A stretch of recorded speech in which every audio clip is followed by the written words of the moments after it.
Eu recebi o ano passado o título de cidadão joseense aqui na Câmara Municipal, né? Parabéns, hein? Foi uma homenagem bacana. O vereador Fernando Petit, que fez a propositura, né? E é interessante porque 13 anos atrás ele deu esse título para o meu pai também. Meu pai é curitibano, meu pai é nascido em Curitiba e eu sou nascido em Taubaté, né? E há 13 anos atrás meu pai recebeu o título de cidadão joseense e agora, o ano passado, ele fez essa homenagem para mim. E segundo ele, a gente ficou até de levantar isso com mais profundidade, mas seria o único caso de pai e filho terem recebido o título de cidadão aqui em São José, né? Então foi uma história bacana. E o pai ainda estava vivo, isso foi em maio, né? O pai faleceu em junho. Então ele me falava, ele falou, até o dia 5 de maio eu tô firme aqui, né? Foi lá na solenidade, fez um discurso, né? É bacana, tá disponível no YouTube aí, né? Se colocar lá cidadão joseense piloto e tal. Então ele fez um esforço tremendo lá, fez um discurso. Para mim foi coisa de Deus, é coisa divina, que foi uma despedida, né? Sim.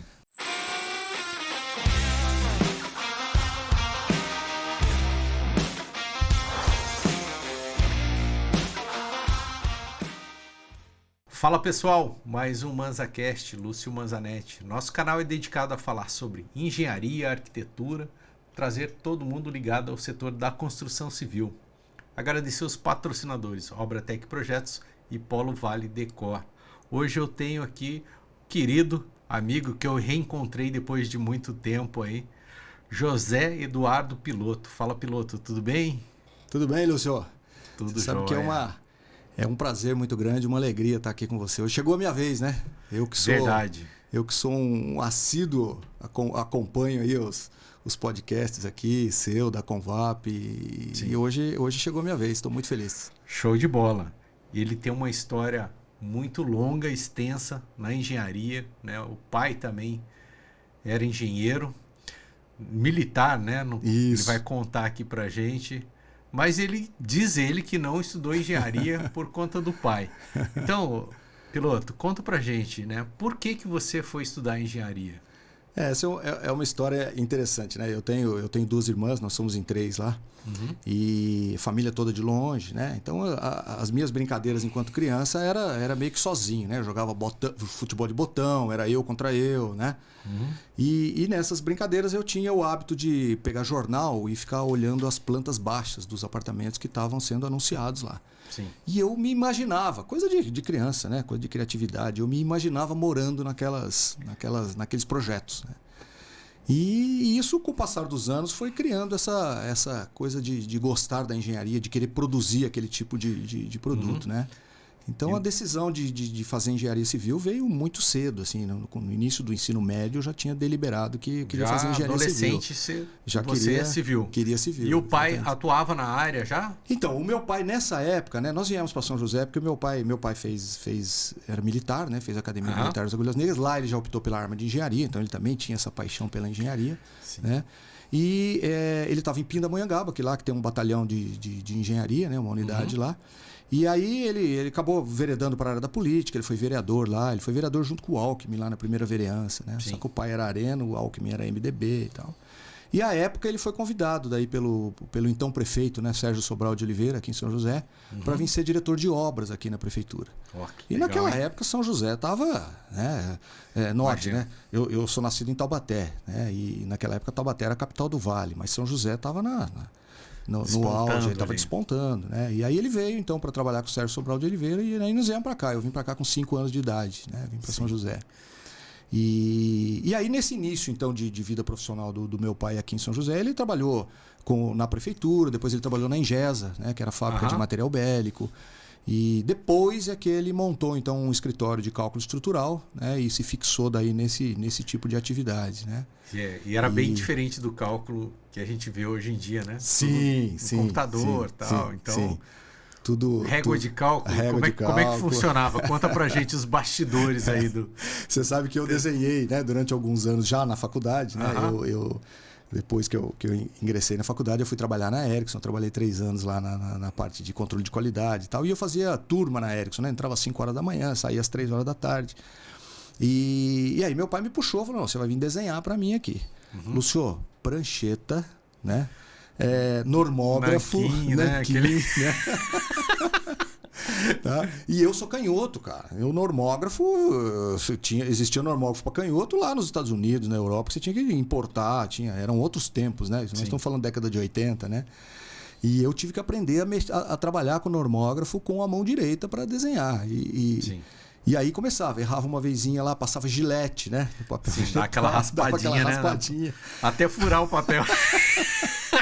Daqui a pouco mostrava para ele, ele vinha dar uma olhada como é que eu tava o meu desenho e falou assim, não, parou porque tá muita gilete aí, vamos começar de novo. E aí era aquilo, cara, não interessa que estágio você tava no desenho, tira a folha de lá, né? Abre outra folha em branco e começa tudo de novo. Então o que eu cheguei mais próximo de cálculo estrutural foi desenhar para ele, mas o dimensionamento e tudo foi muito depois que eu fiz alguns cursos, aproveitei, né, essa expertise do pai, né? Me lembro também quando meu pai começou a fazer o cálculo estrutural, né? Ele tinha aquele disquete, sabe, aquele mole, não era o grandão ainda, não era nem o pequeno. Calculava uma viga. Aí ele pegava o projeto, via qual que era a viga mais solicitada, pegava ali e tal, e era meio genérico, né? Não dá para fazer viga, transição, ponto, carga pontual, dá para fazer, mas é impossível você sabe que manualmente você ter um projeto assim. O meu pai, quando ele começou a coisa da informática, que era o Basic, né? Não tinha nem o Windows ainda, né? E ele foi estudar e tal, ele montou um programinha dentro do Basic para dimensionamento de vigas, né? Então aí facilitava, ia lá ver ele lançava as cargas e tal, e ela ia dando calculando as resistências e assim foi. Então ele tinha lá o programinha. Depois, quando chegou o Windows, eu falei, pai, para de mexer com esse negócio de Basic. Aí ele falou, pô, mas se eu parar com o Basic, meus programas vão, né? Então eu perco meus programas. Então ele tinha que ter um computador específico lá que só rodava o Basic para ele ir trabalhando. Me lembro dessa fase aí, dessa época. O meu pai, depois, esse programinha ele foi evoluindo, né? Chamava Palcad, não sei se chegou a conhecer. Sim, conheci. E ele usou até o fim da vida, né? Ele lançava as linhas ali, um pouco complexo, mas ele aprendeu a mexer e foi até o fim da vida fazendo nesse programa. Era bem interessante. É difícil porque a juventude agora, a moçada agora já entra no mercado, já tendo disponibilidade de softwares, né? Já tem aqueles contatos. A gente pegou essa transição, né? Você vê, eu tô te contando aqui de desenho no papel vegetal, né? Pra gente depois ir para um CAD, mandar plotar, muito mais fácil você corrigir alguma coisa no projeto, alterar alguma coisa, né? Então... Beleza. Aí, vamos lá. Você queria estudar engenharia. Como é que foi o ingresso na engenharia aí? Então, eu jogava basquete, né? Eu fui atleta de basquete aqui no tênis clube durante 12 anos, né? Peguei toda a fase de base e cheguei até a jogar no adulto. Inclusive, nos tempos áureos, né? Que São José tinha um time fortíssimo. O time foi campeão brasileiro, né? Foi 2 vezes campeão paulista. Tinha Nilo, Carioquinha, Zé Geraldo, Marcelo Vida. O quinteto era a base da seleção brasileira, né? E a gente treinava com esses caras, né? Essas histórias que o Oscar Schmidt conta hoje. Eu fui testemunha dessa determinação, né? A seleção brasileira veio treinar uma época que teve um sul-americano que foi aqui em São José, no tênis clube. Me lembro, eu era criança. E a seleção brasileira vinha treinar. E era interessante, 12 Enchia atletas. lá, né? Para assistir. Eu fui lá algumas do tênis vezes. Ali. Muito legal. E os treinos da seleção, a gente ficava ali, porque a gente treinava antes, né? E, cara, terminava o treino, os outros 11 atletas iam pro ônibus, ia tomar banho, ia coisa, e o Oscar ficava lá, cara. E aí ele chamava a gente, que era molecada. Ele tinha, eu nunca esqueci disso, ele tinha diamante negro, o chocolate, né, na mochila dele. Treinava mais que todos, cara, né? E ele chamava os moleques lá, falou, sei, vem cá. E ele fica pegando bola lá pra mim. E ele ficava, eram 2.000 arremessos certos, não eram 2.000 arremessos, eram 2.000 certos, né, que ele tinha que acertar. E cada meia hora ele trocava o moleque, ele parava pra tomar uma água e trocava o moleque, dava o diamante negro pra gente e vinha outro menino, ele dava o chocolate pro outro e tal. Eu fiquei uns 4 anos com esse diamante negro guardado lá em casa. Um dia minha mãe falou, menino, come esse negócio, vai estragar, logo você né? vai perder, vai estragar o chocolate. Né? Sim. Bom, mãe, eu ganhei do Oscar, né? Então era uma época gostosa. Mas aí eu nessa coisa de querer sair de casa, tal, meu primeiro vestibular, e eu já tinha combinado com meu pai que eu ia ficar 1 ano fazendo cursinho. Porque então eu tinha bolsa, por ser atleta do tênis clube, eu tinha bolsa na escola, estudei no Ângulo, estudei no Objetivo. Escolas, como bolsista, né? E aí eu tinha combinado com meu pai, falei, pai, eu vou ficar mais 1 ano aqui, jogo mais 1 ano de juvenil e depois vou fazer faculdade, né? Sim. E meu pai, tudo bem, eu te pago então o cursinho, porque daí o cursinho a bolsa não contemplava, né? E aí ele combinamos então que eu ia ficar mais 1 ano, que ele falou, tá bom, eu te pago 1 ano de cursinho, você se prepara bem, tudo, joga o seu último ano de juvenil e E depois você vai tocar a vida na faculdade. Só que eu fui pro Rio fazer vestibular, aquela coisa nada toda, e passei no vestibular. Né? Mas eu já estava na cabeça. Foi de farra e deu certo. Eu brincava com meu pai, falei, pai, a única coisa de errado que eu fiz lá foi passar no vestibular. Porque ele não teve conversa com ele, sabe, Lúcio? Não teve conversa. Aí ele virou para mim e falou, cara, você não pode... Eram outros tempos de Rio de Janeiro, eram né? outros Se fosse agora sim, também. Sim, e também de vestibular, né? A coisa... Então ele falou assim, você não pode perder essa oportunidade, cara, você já passou, você foi lá, você conseguiu. E aquele orgulho de pai junto, aquela coisa nada toda, eu não tive como falar não, né? Então fui pro Rio, consegui na época o Divar Simões, tinha ido para Atlântica Bradesco lá no Rio, aí ele me conhecia daqui de São José, ele falou, não, você vai jogar basquete com a gente lá. Então eu falei, opa, então legal. E fui lá pro Rio, pô, aí naquele ano o time da Atlântica Bradesco desintegrou, acabou o projeto, né? E aí ele me encaixou lá no Fluminense e cheguei a jogar. Então estudei na Universidade de Santa Úrsula, comecei o curso de engenharia lá. Você jogava basquete, estudava à noite? Jogava basquete no Fluminense. Lá era período integral, mas então tinha aquela coisa de grade, né, de escolher as disciplinas, tudo. Eu não punha nenhuma matéria à tarde, os treinos eram na parte da tarde, né? Sim. E então comecei. Mas aí foi uma época... Aí depois tinha dificuldade, o Fluminense não dava alojamento pra gente, muito caro pra morar lá no Rio e tal. E eu acabei daí conseguindo, pelo edital de vagas da Sesgran Rio, eu fui pra Petrópolis. Né? Cidade menor, tinha mais estudantes e tal. Eu fui jogar basquete pelo Petropolitano. Você vê que foi só ladeira abaixo a minha carreira de jogador de basquete. Metropolitano. Aí disputei o Campeonato Carioca lá pelo Petropolitano. E aí comecei a faculdade lá. Mas outro clima, né? Eu com 17 anos, morava numa pensão mista lá. Tinham 20 e poucos meninos, 20 e tantas meninas morando na pensão. Então a única coisa que a gente não fazia lá era estudar, né? E aí eu comecei a pensar, falei, poxa, lá em São José, primeiro, eu tenho uma faculdade de engenharia na esquina de casa. Né? Meu pai dava aula nessa época na Fundação Vale Paraibano de Ensino. Né? E muita gente conhecida aqui em São José por conta da família estar aqui tantos anos. Muita gente conhecia meu pai, eu já tinha muita gente conhecida por causa do basquete, né?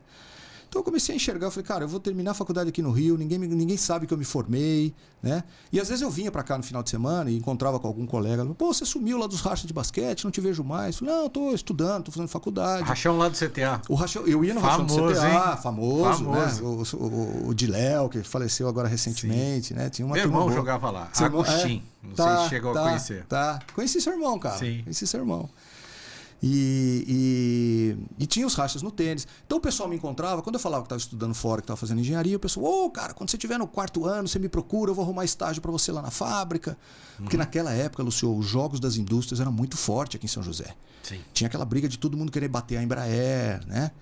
E aí eu comecei a falar, poxa vida, cara, eu tenho já um networking criado em São José e estou fazendo o quê aqui no Rio de Janeiro, sozinho e, né, com toda essa... Sim. Tudo que ia fazer tudo tinha que pedir dinheiro. Tudo lá, desconectado. Né? Tudo que ia fazer tinha que pedir dinheiro pro meu pai, porque lá a faculdade era integral, não dava para trabalhar. E aí um dia meus pais foram até lá, eu conversei bastante com meu pai e ele entendeu, porque no começo ele achava que, pô, garotão, 17 anos, nunca saiu de casa, daqui a pouco ele se adapta, né? Sim. E aí tivemos uma boa conversa lá, vim para cá, só que ele impôs uma condição, ele falou, você volta para São José, mas vai ter que trabalhar. Por isso que eu arrumei um emprego na Ericsson lá, através de amigos e tal, e fui trabalhar também, né? Fui trabalhar também, foi um aprendizado, experiência, né? Aprendizado fantástico. E já era num segmento de controle de qualidade, né? Dentro da Ericsson. Estamos falando aí em telefonia fixa, né? E a móvel começou alguns anos depois, que a Telesp celular tinha uma unidade lá dentro, né? A gente acompanhei o nascimento da telefonia celular. Mas era tudo ainda na telefonia fixa. Mas o controle de qualidade já começou a trazer aquele espírito de você ter o controle, de você a fiscalização, a coisa da estatística, né? De você pegar lotes para fazer a verificação, que depois eu utilizei muito esse conhecimento na engenharia civil, né? E aí, então, arrumei emprego aqui. Falei, pai, ó, já arrumei um emprego, vou começar lá na Ericsson e tal. E aí voltei para cá. E aí o ano seguinte, então eu perdi esse período que eu fiz lá, porque lá a faculdade era semestral, aqui era anual, né? Ano seguinte prestei vestibular de novo, entrei na Fundação Vale Paraibano de Ensino. Começou de novo? Comecei de novo, tá? E aí comecei na Fundação Vale Paraibano de Ensino, aí entrei na fábrica, aí comecei a namorar com a minha esposa, quer dizer, aí eu endireitei a minha vida, né? Ali a coisa... Aí começou, né? Ali a coisa começou, aí foi, né? Beleza. E aí fiz primeiro, segundo, terceiro, aí eu peguei a fase de transição em que a Fundação Vale Paraibano de Ensino estava querendo virar universidade, né? Hoje é a Univap, né? E aí a coisa foi um pouco tumultuada naquele sentido, porque precisavam de mais instalações físicas para abrir novos cursos, e aí o pessoal da engenharia relutava, porque o prédio do diretório acadêmico era Eles eram dono, né? Era o dono, e então da universidade. a coisa ficou. Então tinha muita greve dos alunos, greve dos professores, foi uma época meio turbulenta. E aí eu e nós fomos em 19 colegas aqui, nós transferimos daí para Taubaté, né? Fomos... Então fiz o primeiro, segundo, terceiro ano aqui em São José, quarto, quinto e sexto em Taubaté. Me formei lá. Já fecharam um ônibus para ir todo dia. Ia todo mundo junto, né? Juntava uma galera e ia para lá. 19 pessoas. Fomos muito bem recebidos lá. Hoje é interessante até porque o Benedito Zuin, que era o chefe de departamento lá, hoje ele é meu concorrente lá no mercado de Ubatuba. Né? Ele tem a Zuin, exatamente. Que hoje está com os filhos dele, tudo, sim. né? Mas a gente brinca, recebeu muito bem a gente lá e aí terminei o curso lá. Beleza. E aí, começou, logo que se formou na engenharia. O pai já estava era professor. Como é que foi o início da carreira aí na engenharia? O fato do meu pai já estar no mercado, isso foi lógico que abre portas, né? Sim. E aí, na época, o Tomás Plaça, que ele tinha a residência imóvel, né? Que na época era a maior imobiliária de São José. Sim. O Tomás resolveu veredar para esse lado de construir também. Então, ele montou uma construtora, que chamava Residência Construtora, né? E aí, por conhecer meu pai e conhecer a família, tudo, ele me chamou para ir trabalhar com ele. Então, eu entrei lá como estagiário. Uhum. Então, nessa mesma época que eu fui para Taubaté, eu já comecei a trabalhar com o Tomás ali. Na engenharia. Beleza. E aí, o engenheiro Zé Aparecido das Dores, né, que é da Inovação Engenharia até hoje. O Zé Aparecido é um dos precursores. Aí ele que um dos fundadores da Convap, né? Então, o Zé Aparecido era sócio lá, mas continuava atuando lá na inovação, né? Então o Zé passava segunda, quarta e sexta, das 7 às 8 da manhã, ele passava na obra. E ali, cara, era a hora que eu tinha para aprender. Né? Então eu sugava o máximo ali do Zé Aparecido. O Zé foi meu mentor aí, todo esse começo de vida profissional, de chão de obra, né? Sim. E então o Zé Aparecido me aprendi muito com ele. E depois o Zé tocava para São Paulo e aí você ficava, bom, agora eu que tenho que resolver, né? Sim. E isso é interessante, cara, porque vai gerando essa coisa de você tomar decisão. Às vezes errava, lógico, mas... Todo dia, né? Na engenharia civil. Exatamente. Então, eu desde muito cedo aí, já me deparei com essas situações de ter que tomar decisão, de ter que resolver alguma coisa, né? Senão a obra parava, enfim. Não dava para esperar 2 dias para o Zé Aparecido voltar lá de manhã. Sim. E falamos de uma época ainda que não tinha telefonia celular, ou seja, você não tinha essa liquidez de conseguir falar com o cara na hora, né? Uhum. Então tinha que ir ali tomando decisões e resolvendo as coisas. Uhum. E aí eu me formei dentro da residência, né? Aí fui efetivado como engenheiro, aí comecei a ser responsável técnico pelas obras, né? Eu fiquei 9 anos ao todo lá trabalhando com o Tomás na residência. Né? Legal. E aí na sequência o Evaldo da Refac, a Refac na época era uma empresa... Uma empresa forte aqui no mercado, mas forte atuando no segmento de prestação de serviço, licitações de obras públicas, muita obra para a Sabesp, né? Na época o Evaldo já mexia com parcelamento de solo urbano, com loteamento, né? Sim. E aí ele me convidou porque eu já estava então com uma expertise, já estava com uma experiência em obras habitacionais, né? Em prédios verticais.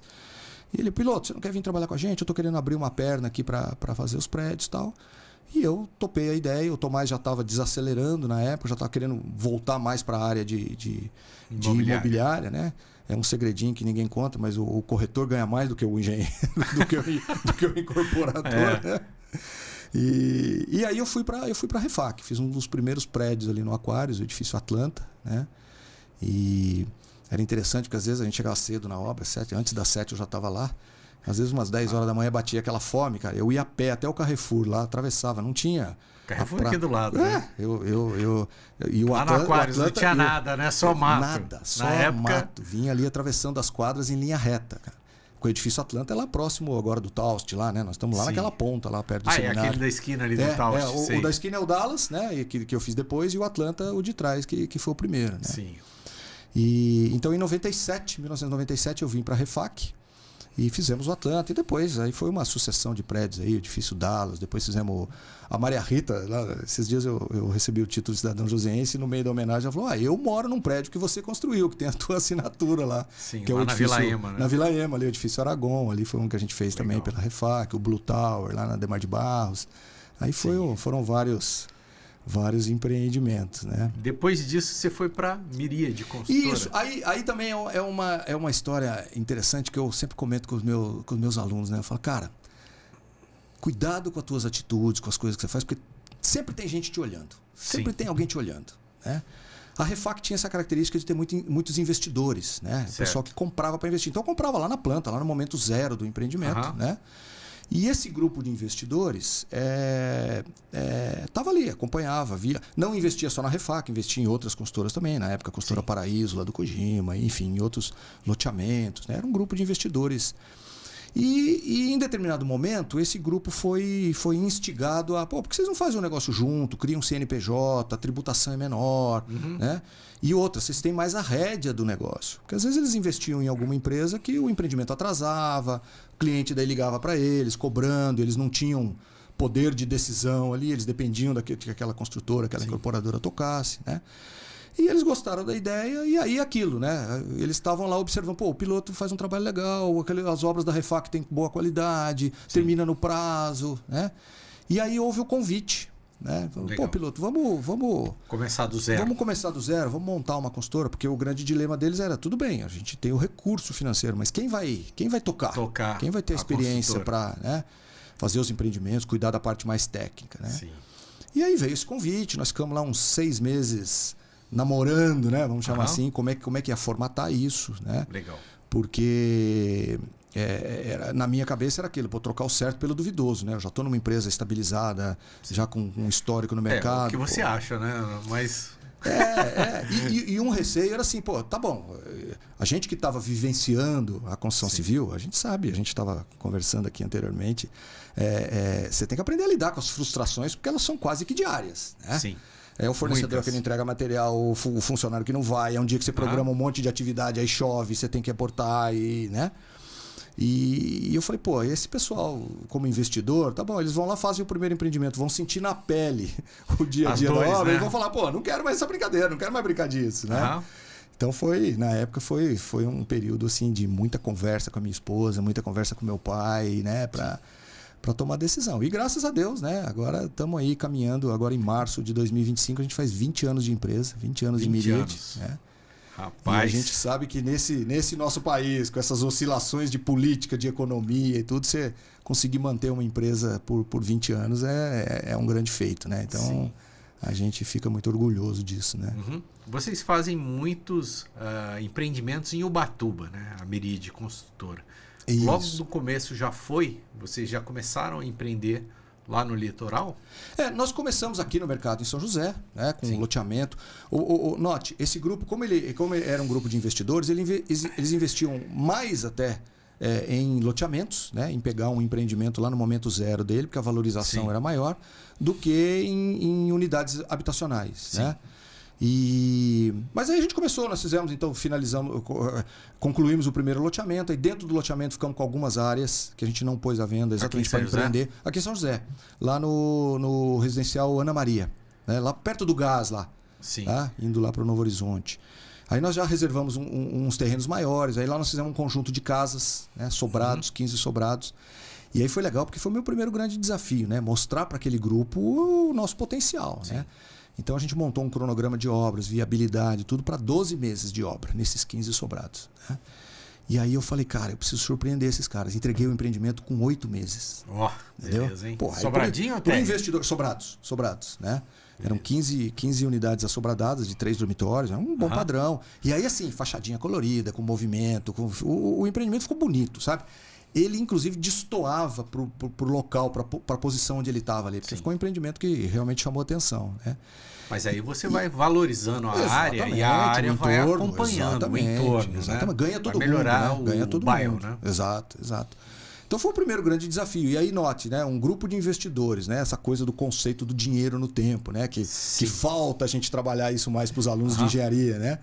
E ali eu falei, se eu diminuir o tempo de obra, o retorno é muito melhor, rápido, o ganho é melhor, né? E aí foi E aí, então esse foi o nosso primeiro empreendimento, né? E foi muito bacana, porque daí no dia da entrega os meus sócios fizeram uma placa para me homenagear. Ou seja, a gente começou realmente com o pé direito, né? A empresa. Beleza. E hoje a gente brinca que a gente ainda senta junto para almoçar depois de 20 anos sem precisar estar com os advogados, cada um com o seu advogado. Né?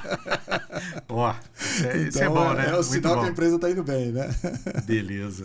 E legal. Por que se deu os empreendimentos no litoral? Como é que foi essa história aí? O litoral do foi litoral? Uma característica interessante, porque um dos sócios da época, nem está mais com a gente, mas ele tinha ele frequentava lá Ubatuba, né? E como ele era dessa área de imobiliária e tudo, ele acabou, surgiu uma área aqui e tal, nós compramos, né?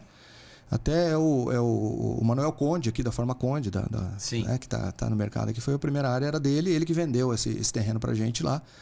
E aí nós fizemos o primeiro empreendimento. No primeiro empreendimento, óbvio, né, ninguém lá do mercado de Ubatuba conhecia a Miríade, então a gente teve uma certa dificuldade no início do empreendimento de vender esses apartamentos, né? Mas logo que estava próximo de finalizar, já estava com as fachadas pintadas, já estava tudo. Vendemos tudo. E aí, peraí, deu certo, vamos comprar outro terreno, e vamos outro. E aí são esses 20 anos. Sucessivamente, um atrás do outro. E é interessante, Lúcio, porque eu tenho clientes que comprou com a gente nesse primeiro empreendimento, como investidor, para investir, e ele vem com a gente em todos os empreendimentos. Nós estamos com 25 para 26 empreendimentos lá. E ele entra com o investidor? Ele fica com uma unidade, às vezes fica com 2 unidades, entendeu? E aí logo ele já fica consegue... e vende ou... Ele vende. Ele vende, aí já compra, já pega a unidade no outro que a gente está lançando. Entendi. Né? E pensando na parte técnica, né, e na parte da qualidade do produto, isso pra gente uma alegria muito grande você ter uma situação dessa, né? Sinal que o cara fica satisfeito com todos os empreendimentos, né? Então a gente é o nosso termômetro de qualidade ali. O dia que esse cara não comprar com a gente, eu vou falar, opa, peraí, nosso produto não tá, né? Tá com algum probleminha aí. Sim. Mas então foi isso. E é um mercado, né? O Ubatuba é um mercado que ele é procurado, né? Então a gente foi fomentando. Hoje a gente nós estamos atualmente com 3 empreendimentos em andamento, estamos entregando um agora. Tem já um banco de terrenos lá para os próximos. Imagino que no início a roda devia ser quadrada, né?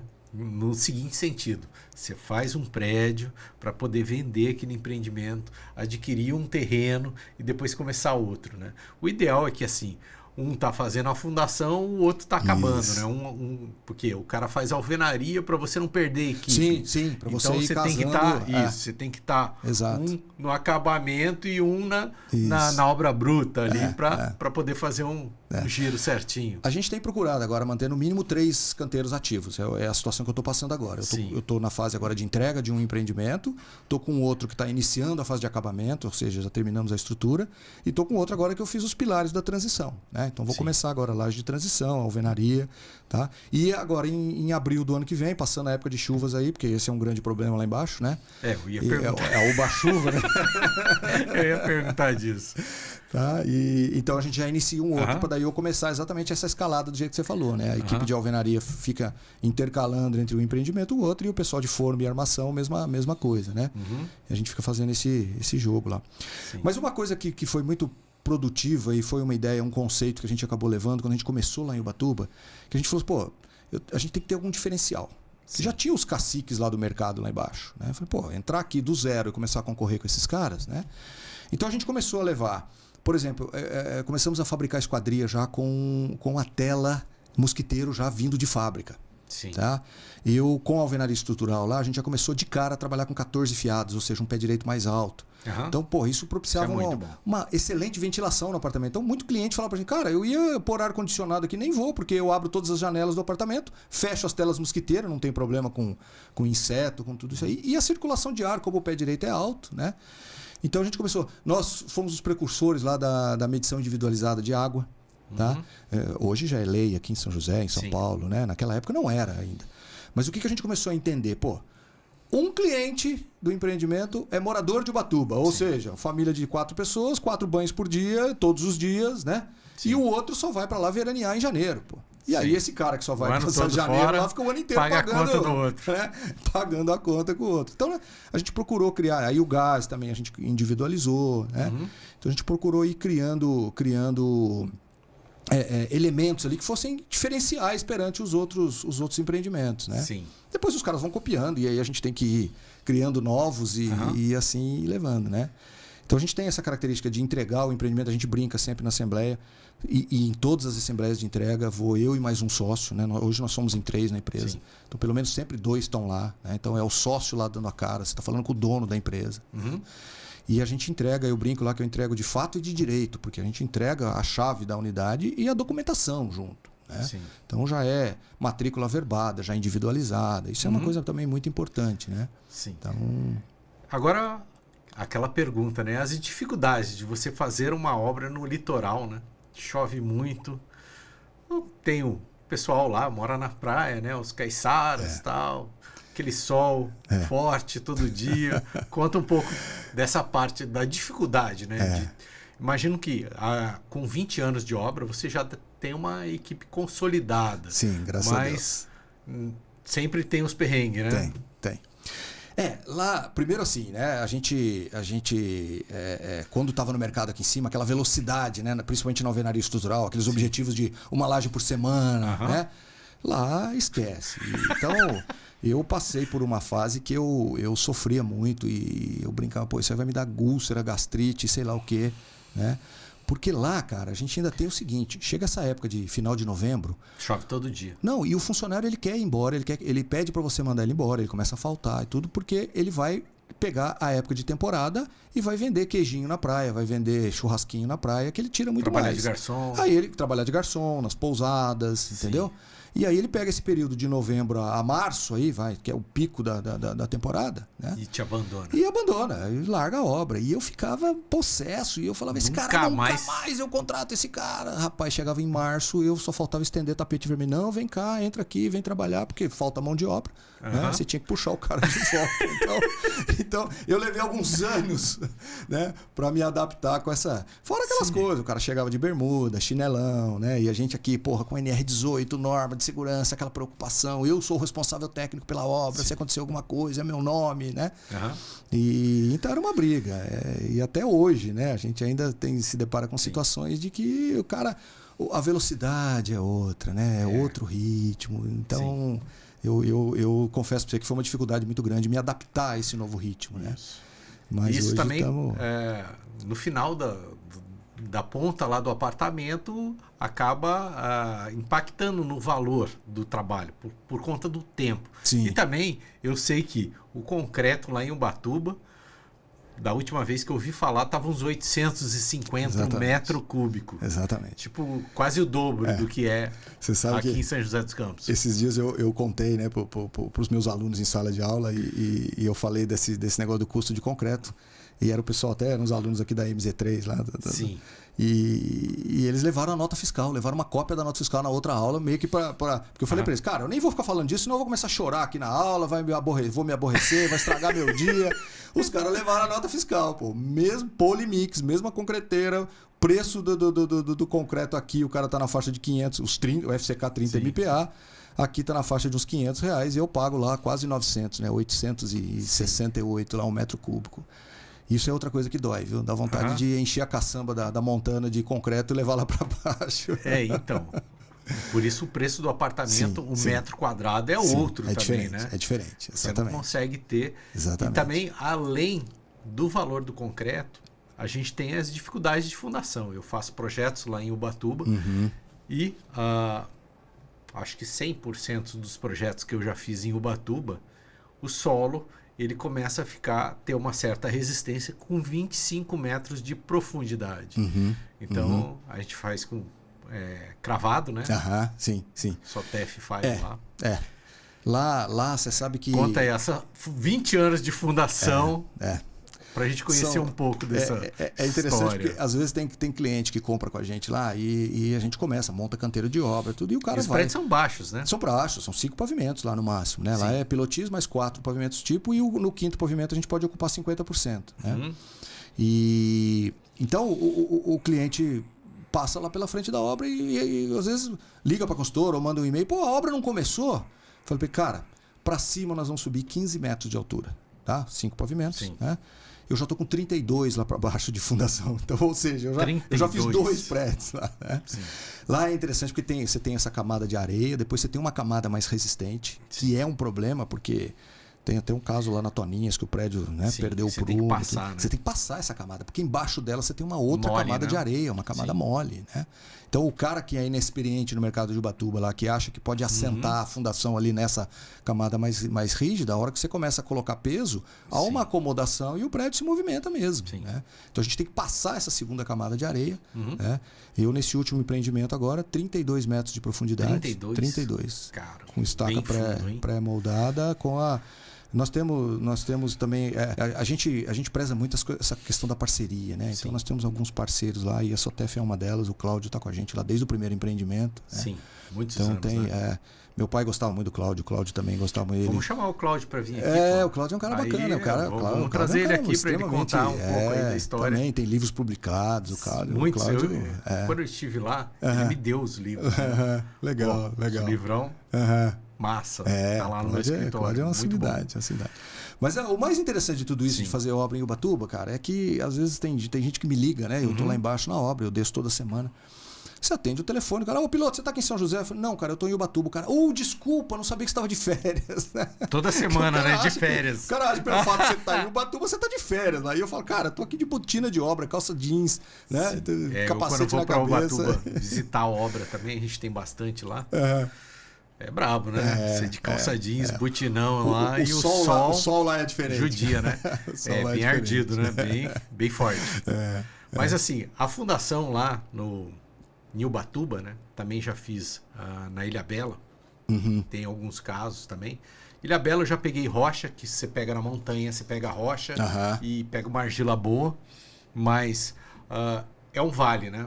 Ali em Ubatuba deveria ser um vale e o solo residual foi ficando por cima. Foi se formando, então, exatamente. Foi se formando. Exatamente. Então não é um solo maduro, ele não estava lá, ele foi, a água do mar veio trazendo e por isso que tem essa profundidade, esse solo mole. Né? Então até você chegar no firme lá embaixo, 25 metros para começar a brincadeira. E é interessante por conta disso, né? Eu hoje, por exemplo, eu faço todas as minhas viabilidades, todos os nossos estudos de custo inicial lá do projeto, eu trabalho nessa faixa de 32, 33 metros de profundidade. Né? E já teve situações numa mesma quadra, né? Esses 20 anos a gente está só ali na região do Itaguá. Né? Agora que nós estamos fechando o nosso primeiro terreno ali na Praia Grande, vamos inaugurar ali que o preço também é diferenciado. Tá? Lá os prédios são maiores, né? Não, a limitação também na Praia Grande também é a mesma coisa. Aí quando você consegue áreas maiores e tudo, é que daí você tem os coeficientes, porque lá na Praia Grande eles têm a característica às vezes de fazer o subsolo, né, que eles elevam a altura, porque o regramento lá também você só pode subir 1 metro acima do nível da rua, então tem algumas particularidades lá. Mas e na região do Itaguá a gente já pegou ali numa mesma quadra, um empreendimento deu 32 metros de profundidade e no outro deu 23, 24. Né? Então você também tem essa oscilação de camadas, né? Por isso é importante uma boa sondagem, né? Antes de você partir. Não tem aquela coisa de, mas no terreno do lado ali, eu fiz ali deu 32, então vamos... Não, tem que tomar esse cuidado, porque você tem essa variação também, exatamente por causa dessa questão que você falou, né? A conformação desse solo ao longo dos anos aí foi sendo feita de uma forma diferenciada, né? Sim, então, ele é um residual, né? Residual, solo residual, exatamente. Não estava lá, sei lá, teve uma avalanche, um terremoto e a montanha subiu. Né? Ele é diferente. Foram acomodações ali. Beleza.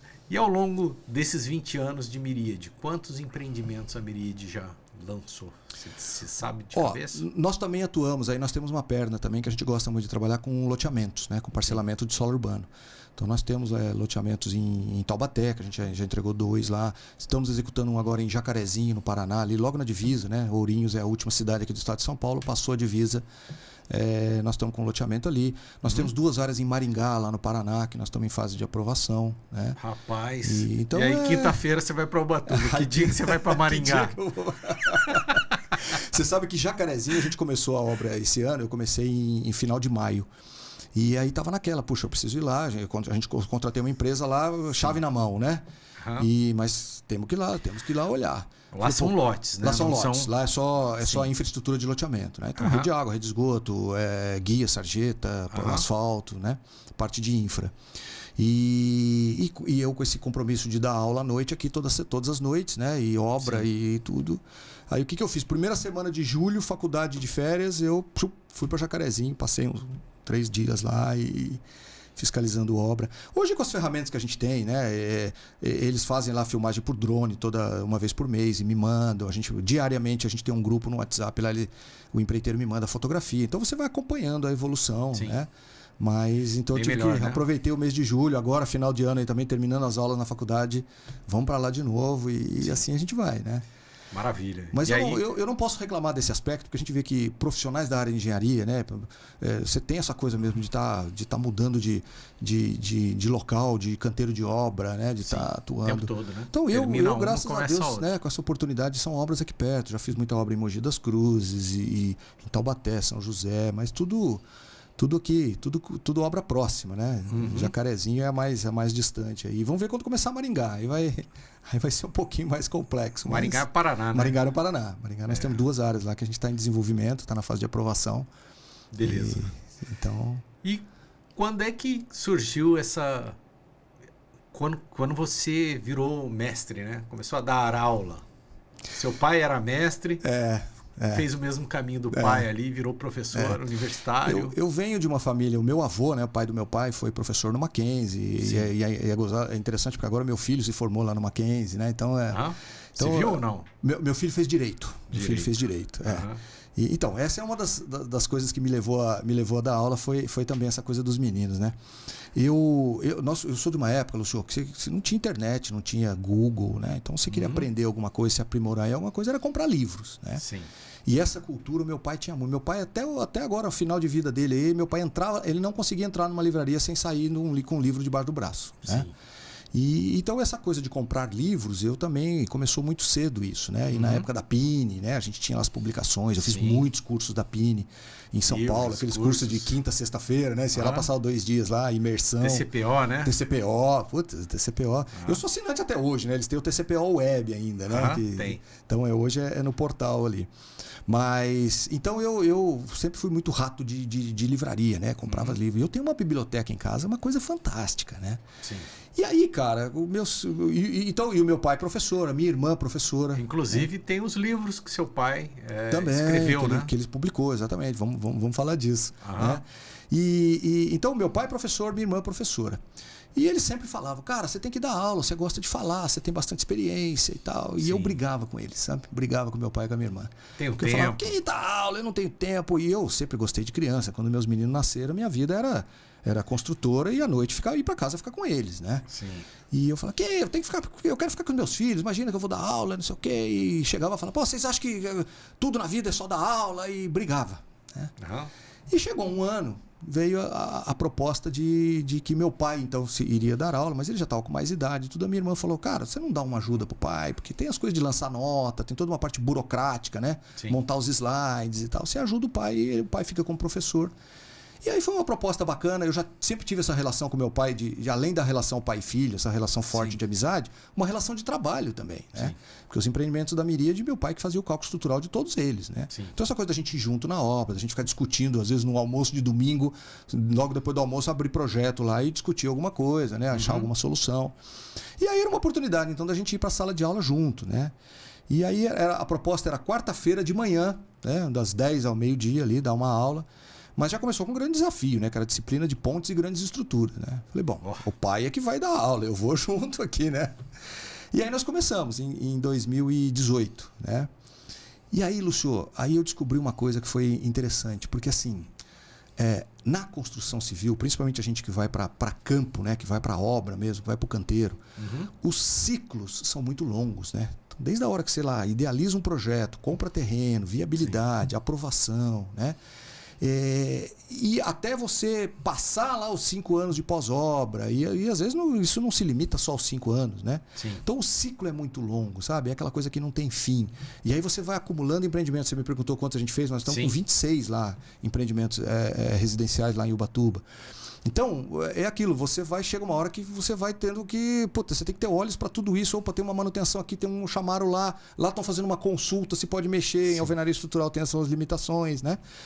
Então, eu comecei a sentir ali na faculdade essa coisa do início, meio e fim de ciclos. Né? A cada semestre você fecha um ciclo.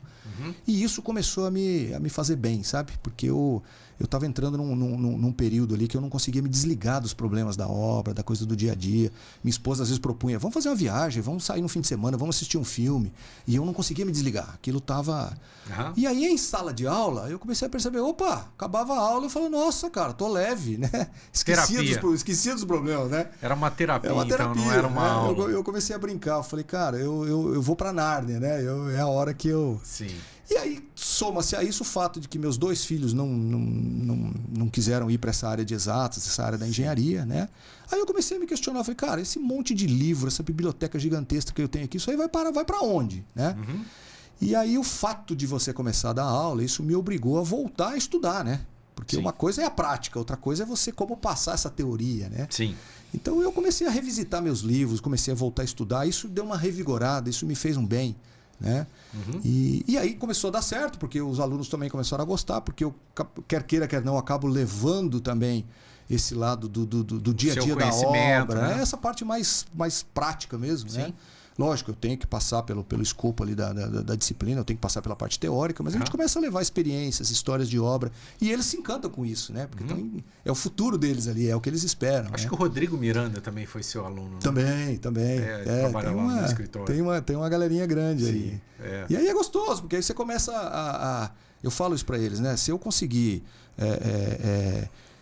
levar alguma coisa, né? Deixar algum legado na vida de cada um deles ali, pô, já é uma história... Você comentou essa coisa do livro do pai, né? O pai faleceu o ano passado. E hoje a gente percebe quão vivo ele está através da obra que ele deixou, né? Porque eu mesmo consulto o livro dele, os alunos vêm. Agora lá na universidade, o pessoal da biblioteca está me pedindo lá se eu não dou alguns exemplares, porque tem muito aluno indo lá procurar o livro. Sim. Ou seja, você tem esses exemplares aí? Tenho. Vou querer um, vou te presentear. Obrigado. Tá? Esse livro é uma história interessante, porque o pai já estava lá com mais de 80 anos, né? E um grupo de alunos o pessoal que estava se formando me procurou um dia, pô, será que seu pai não dá umas aulas pra gente? Eu tô com dificuldade em cálculo, não tô entendendo. E aí conversei com meu pai, ela começou individualmente, assim, eram dois meninos no salão de festa do prédio dele, ele descia com os 2 ali e começou a ensinar e tal. E aí ele fazia as anotações, escrevia, fazia as apostilas para aquela aula, né? Sim. E esse grupo de 2 já virou 8, já virou 15, aí já tinham 2 turmas, então já eram 2 dias na semana que ele dava aula, de 2 dias na semana já virou para 4, né? E a coisa foi ganhando vulto. Numa dessas turmas eu falei, opa, quer saber? Vou entrar também, fiz o curso com ele, né? Sim. E aí todo esse material que ele produziu para esse curso, para esses cursos ali de cálculo estrutural, foi o que deu origem ao livro. Sim. Um dia ele chegou em casa e falou para mim, cara, eu vou publicar isso aqui. Sim. Aí eu falei, pai, puta, o mercado editorial, livro já não tá mais. Hoje em dia é e-book, é no computador, né? Sim. A coisa, você vai atrás de editora. Então confesso que eu mesmo fui um dos caras que jogou areia. Que joguei, né? Joguei, pai, você vai se aborrecer. Mas diz que a família sempre joga areia, né? Cara, pois para mim foi uma lição, porque ele e aí até com aquelas coisas, porque você tem que deixar numa formatação que a editora pede dentro do Word, e ele com todas as dificuldades, imagens, isso, aquilo, foi, fez algumas reuniões lá no Rio de Janeiro, foi a Livro Técnico Científico, né, a editora aqui, o Grupo GEM, né, lá do Rio de Janeiro. E ele foi, e aí eu ajudava em algumas coisas de formatação, reunião, essas coisas, e publicou, né, fizemos uma festa bonita aqui de lançamento aqui no shopping, no Vale Sul, e aí no dia, sabe quando você olha para você mesmo e fala assim, cara, eu fui um dos caras que desacreditei nisso, até pela idade dele, por toda a dificuldade que ia ter que passar, né? Então fica aquela lição da gente realmente, cara, nunca é tarde, né? E não desista do seu sonho. Você botou um objetivo ali, se você focar e for atrás, você consegue. E tá aí, a obra dele tá aí até hoje. Maravilha. São 2 livros, né? São 3, na verdade. 3. Né? Chama Caderno de Receitas de Concreto Armado. Né? O tema, esse caderno de receitas veio exatamente dessa simplicidade no linguajar ali que ele tratava com aqueles alunos que estavam se formando, né? E aí tem um volume sobre vigas, outro volume é sobre lajes e outro volume é sobre pilares. Então ele pegou os 3 elementos mais importantes ali, né, que compõem a estrutura, só não entrou na parte de fundações, mas é uma obra muito, muito bacana e está sendo muito bem bem aceita aí pelo mercado editorial. Né? Na faculdade ele dava aula na engenharia mesmo. O pai deu aula, num período ele deu aula na engenharia, numa época ele deu aula na arquitetura, né? Hoje eu entendo isso porque também, né? Tô na engenharia, tô na arquitetura, então algumas disciplinas sucedeu ali. Sistemas estruturais, resistência dos materiais, aí a gente vai meio nessa área de arquitetura. Mas você dá aula de cálculo ali, não? Então, eu já ministrei, eu sou professor titular da disciplina de pontes e grandes estruturas e da disciplina de obras de terra, né? A gente fala aí de muro de arrimo, de tudo, então... barragens, né? Então essas duas eu sou professor titular. E de resistência dos materiais para a turma de arquitetura. Né? Mas já militei, já dei aula de estradas, já dei aula de... Agora tô lá na Anhanguera, lá em Jacareí, estou dando aula também de hidráulica e hidrometria. Né? Então, assim, são desafios, né? E aí você vai, e essa coisa, a gente que gosta. Apareceu a vaga ali, ó, você vai assumir essa matéria aqui. Você fala. Entra a disciplina, vem o convite. Tanto é que quando eu comecei, eu dava aula uma vez na semana. Né? A consultora realmente consome. Depois meus filhos foram crescendo, hoje os dois estão.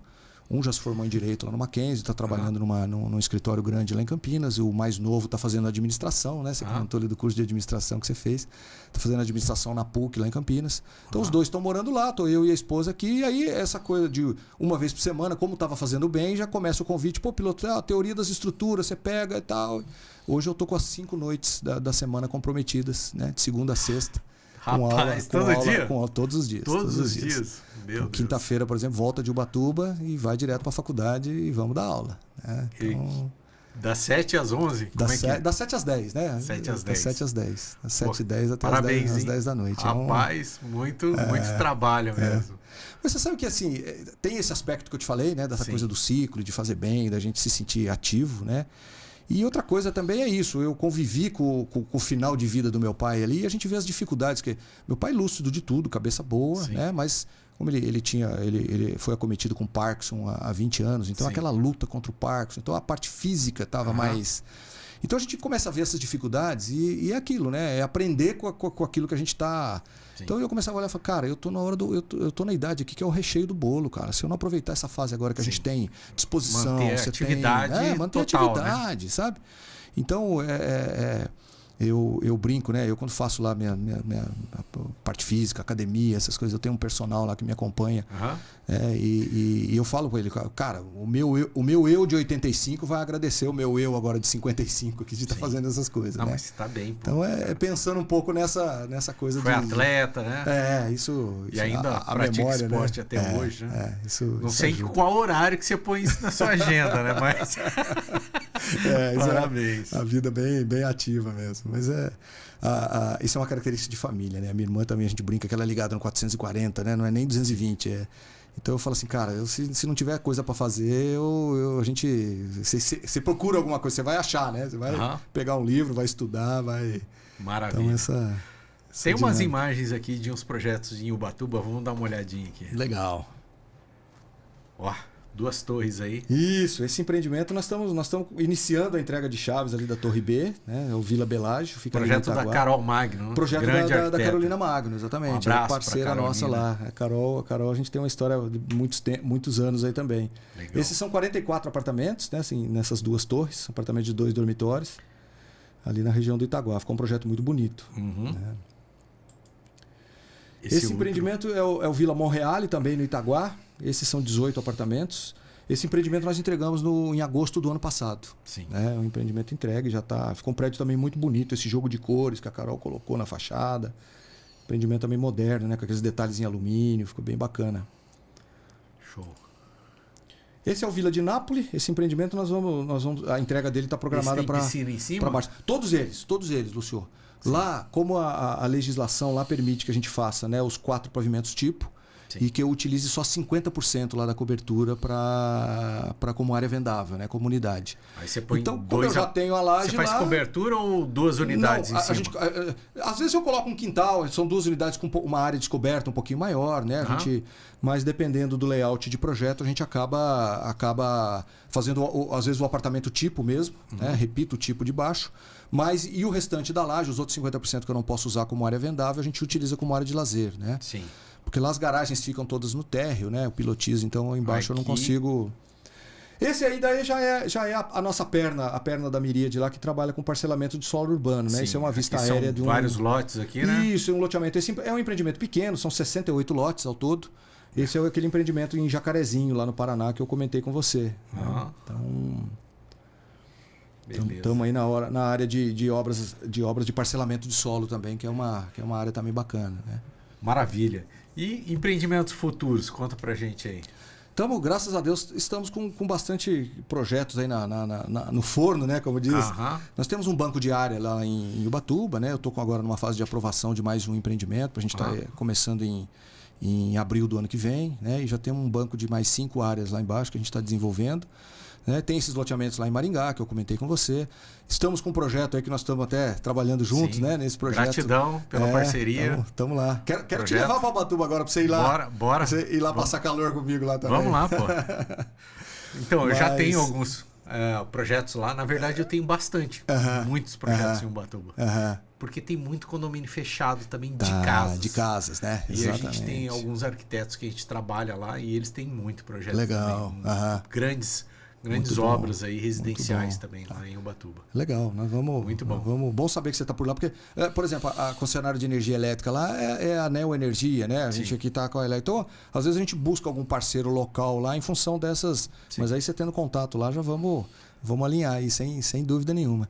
Então nós temos esse loteamento aqui na Zona Norte, né? Que nós estamos na fase de aprovação. Esse é bem grande, né? Esse é um loteamento grande. São 1.080 lotes lá. Sim. Então, ali é um projeto de longo prazo. Inclusive, tivemos uma reunião ontem, né? Sobre exatamente. Uma equipe aí. Estamos evoluindo no projeto, né? Isso. O parcelamento de solo, ele tem lá o seu grau de complexidade nessas fases, né, de aprovação. É mais chato em relação a isso, né? Demora, né? Demora. E depois a execução também, a gente, né, você consegue dar uma velocidade maior, compensar isso, né? O projeto residencial, você já tem uma velocidade maior na hora da aprovação, né? Você consegue ir para campo com uma velocidade maior, mas você tem depois todas essas questões que a gente já falou aí de pós-obra, né? De todas essas dificuldades. O lote não tem...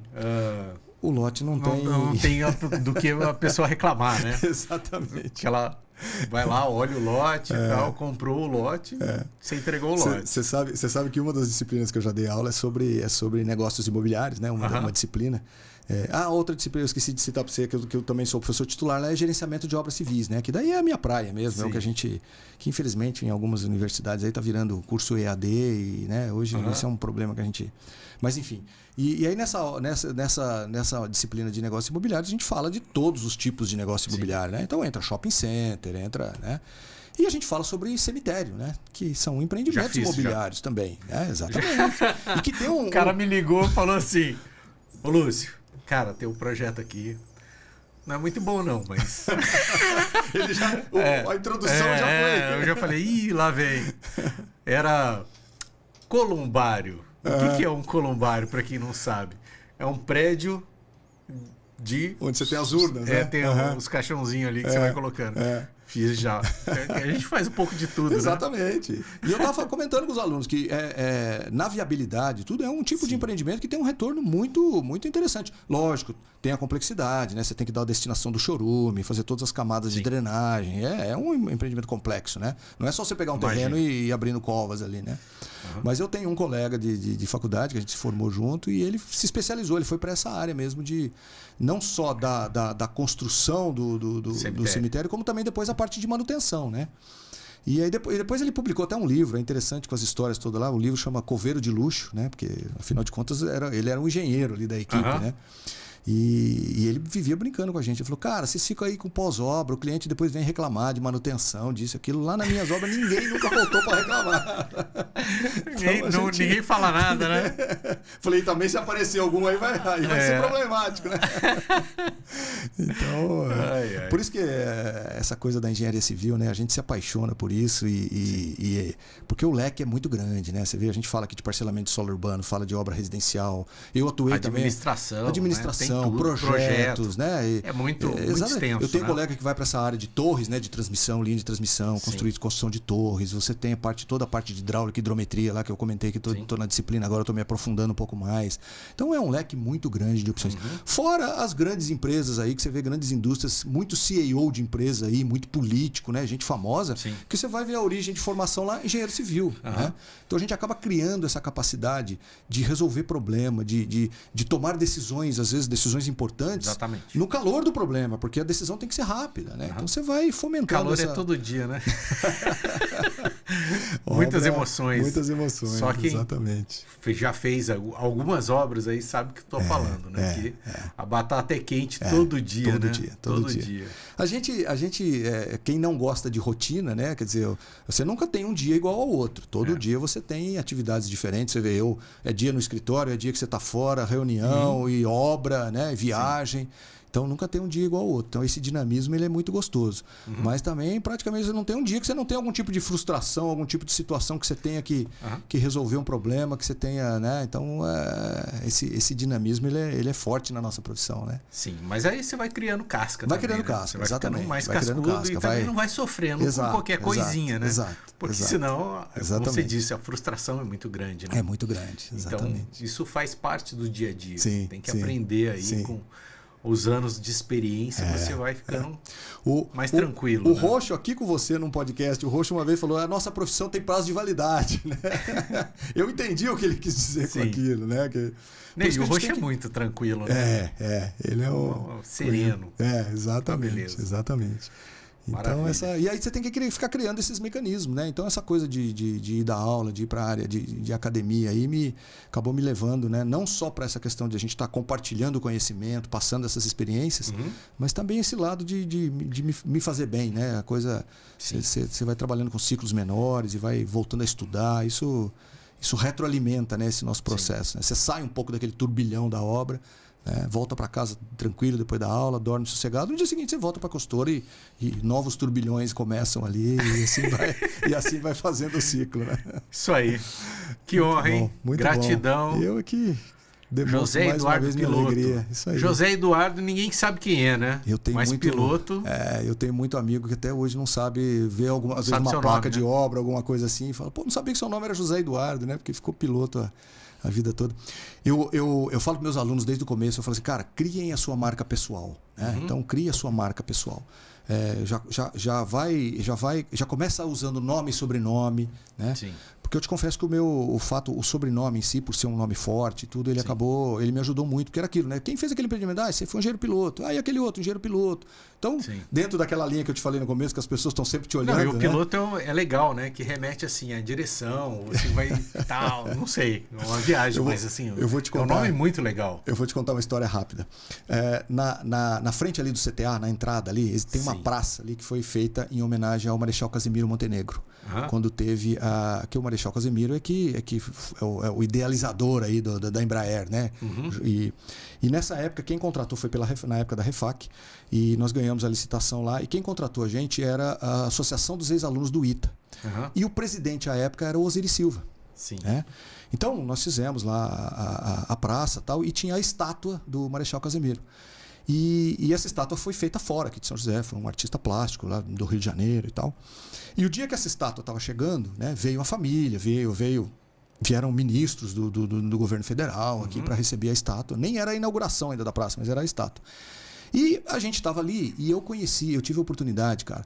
O Coronel Osiris, ele ia na obra pelo menos uma vez por semana, ele chegava lá às 6h30, 6h40, ele chegava lá, dava uma passeada, andava, e eu chegava às 7h, né? E eu comecei a descobrir que ele chegava um pouquinho mais cedo, 6 horas da manhã eu estava na obra, porque, oportunidade de você ficar ali, eu e ele batendo papo, olha a experiência que você, né? Sim.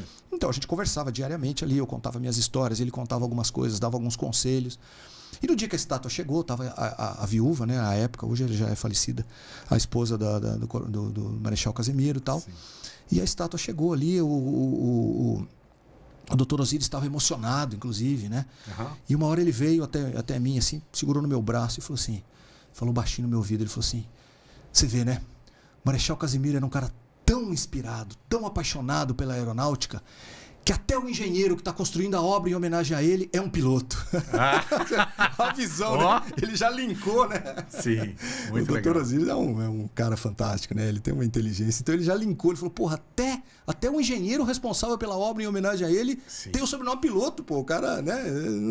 É muita ligação com a aeronáutica, né? Sim. Essa história me marcou, foi motivo do meu discurso. Eu recebi o ano passado o título de cidadão joseense aqui na Câmara Municipal, né? Parabéns, hein? Foi uma homenagem bacana. O vereador Fernando Petit, que fez a propositura, né? E é interessante porque 13 anos atrás ele deu esse título para o meu pai também. Meu pai é curitibano, meu pai é nascido em Curitiba e eu sou nascido em Taubaté, né? E há 13 anos atrás meu pai recebeu o título de cidadão joseense e agora, o ano passado, ele fez essa homenagem para mim. E segundo ele, a gente ficou até de levantar isso com mais profundidade, mas seria o único caso de pai e filho terem recebido o título de cidadão aqui em São José, né? Maravilha, então foi uma história bacana. E o pai ainda estava vivo, isso foi em maio, né? O pai faleceu em junho. Então ele me falava, ele falou, até o dia 5 de maio eu tô firme aqui, né? Foi lá na solenidade, fez um discurso, né? É bacana, tá disponível no YouTube aí, né? Se colocar lá muito cidadão joseense piloto e tal. Então ele fez um esforço tremendo lá, fez um discurso. Para mim, foi coisa de Deus, é coisa divina, que foi uma despedida, né? Sim. O pai sempre teve, como ele era de família de militar, sempre teve aquela coisa de 2 anos em cada cidade, mudava de cidade. Então nunca teve aquela coisa de construir uma história no mesmo lugar, né? Sim. E esse era o grande sonho do meu pai. Eu cresci ouvindo essa história, que ele queria enraizar num lugar e criar a história, né? Da família. E assim... Chegar no final de vida, né? No seu último mês de vida ali, e tá lá na Câmara Municipal com um monte de gente, convidados, foi lá, tava o pessoal das construtoras que eu trabalhei, o pessoal que estudou comigo, o pessoal que jogou basquete comigo, né? Foi um evento muito bacana. E então, assim, é um conforto pra gente no sentido de dizer assim, que ele morreu feliz, né? Foi uma coisa... Cumpriu, né? Cumpriu, né? Todo o papel que tinha na vida. Foi muito bacana. Maravilhoso. Foi muito bacana. Foi um momento ímpar aí. Parabéns. Muito legal. Show de bola, super papo com piloto, grande engenheiro aqui de São José, cidadão joseense, ganhou o título, né? Pai, professor, ele professor, também está deixando um legado para muitos alunos aí. Também espero que o pessoal da faculdade assista esse podcast. Com certeza. Aqui. Vai valer um ponto na nota, viu, Lúcio? E aí, ó, pontinho, hein? Pontinho, tá valendo ponto, hein? Vai cair uma pergunta do podcast na prova. Exatamente. Boa ideia. Gratidão, piloto. Legal. Obrigado pelo nosso papo aqui. Foi muito fantástico muito mesmo. Bom. Muito uma legal. Tarde maravilhosa aqui. Bacana, eu que te agradeço aí e é gostoso, né? A gente poder falar um pouquinho da nossa história, relembrar algumas coisas. Isso é um momento único. E queria mais uma vez te parabenizar aí, né? Essa grande ideia que você teve né? Eu acompanho, já falei isso para você aqui, né? Então, grandes nomes aí, colegas de trabalho, a gente ouvir as histórias, né? O podcast do Sérgio Porto foi fantástico. Então, são histórias aí que eu quando muito pequeno, acompanhei, né? A fase de todo esse pessoal e depois a gente ouvia aqui as histórias, né? Você está de parabéns, foi um precursor aí, tá fazendo sucesso. Maravilha. Legal. Valeu, pessoal, obrigado. Agradecer os patrocinadores, Obratec Projetos e Polo Vale Decor. Um abraço e até a próxima.